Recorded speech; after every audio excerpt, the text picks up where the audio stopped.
Jadi truk ini merupakan barang bukti kita. Di dalam truk ini ada 9... Jajaran tim khusus gabungan Polres Nganjuk berhasil membongkar penyalahgunaan ratusan ton pupuk bersubsidi bagi para petani.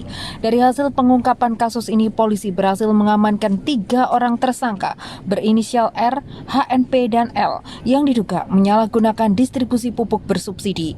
Para tersangka ini diketahui menjual pupuk bersubsidi dengan harga non-subsidi kepada pembeli di luar dari kelompok tani. Dari hasil pengembangan kasus ini, polisi juga berhasil mengamankan barang bukti sebanyak 111,5 ton pupuk bersubsidi berbagai jenis. Kronologi terungkapnya kasus ini berawal dari banyaknya laporan masyarakat terkait kelangkaan pupuk yang terjadi di sejumlah wilayah di Kabupaten Nganjuk. Berdasarkan laporan tersebut, Polres Nganjuk langsung membentuk tim khusus untuk melakukan penyelidikan terkait kelangkaan pupuk tersebut. Hasilnya, 6 Januari lalu, tim Sus Polres Nganjuk berhasil mengamankan 1 tersangka berinisial R yang terbukti menjual pupuk bersubsidi tidak sesuai peruntukannya di wilayah Kecamatan Tanjung Anom. Dari tangan tersangka, polisi juga berhasil mengamankan sebanyak 4 ton pupuk bersubsidi yang disimpan dalam gudang. Dari pengembangan kasus tersebut, tim Sus Polres Nganjuk kembali mengamankan 1 tersangka berinisial HNP saat mengangkut pupuk bersubsidi sebanyak 9 ton dari wilayah Kabupaten Ngawi untuk dibawa ke Nganjuk. Pupuk yang diangkut HNP ini merupakan pesanan dari tersangka L, warga desa Sukomoro, Kabupaten Nganjuk.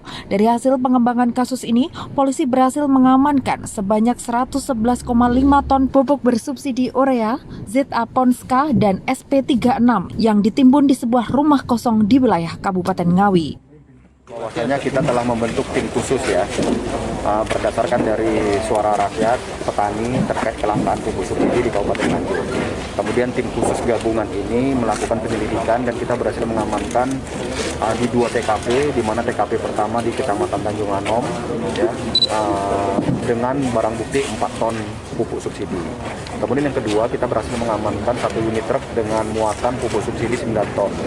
Dari 9 ton ini kemudian kita kembangkan dan kita dapat 100 ton di salah satu gudang di Kabupaten Ngawi. Jadi gudang itu sebagai tempat penimbunan pupuk subsidi.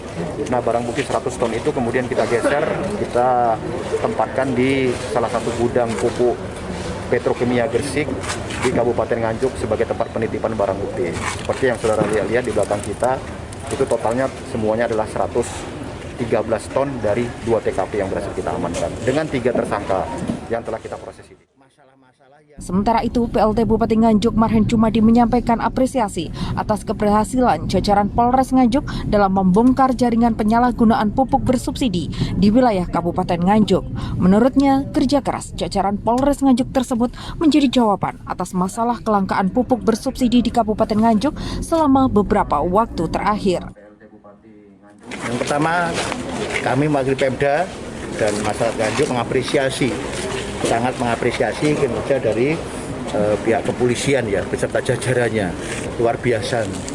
Ini adalah masalah-masalah yang lama sebenarnya yang dirasakan oleh masyarakat kecil, utamanya petani, dengan kelangkaan pupuk, ada pupuk harganya mahal pun kadang-kadang tidak ada pupuk, kan sangat merugikan. Maka pentingnya koordinasi Forpimda itu dalam rangka apa? Permasalahan masyarakat harus kita selesaikan di tingkat Forpimda, termasuk juga di dalamnya hasil dari penyidikan dan penyelidikan pupuk bersubsidi ini. Untuk mempertanggungjawabkan perbuatannya, para tersangka dijerat dengan pasal Undang-Undang Darurat Nomor 7 Tahun 1955 tentang pengusutan, penuntutan, dan peradilan tindak pidana ekonomi dan pasal Permendak RI Nomor 15 Tahun 2013 tentang pengadaan dan penyaluran pupuk bersubsidi untuk sektor pertanian dengan ancaman hukuman maksimal 2 tahun penjara. Dari Nganjuk, Sofyan Hanafi, Bayu TV melaporkan.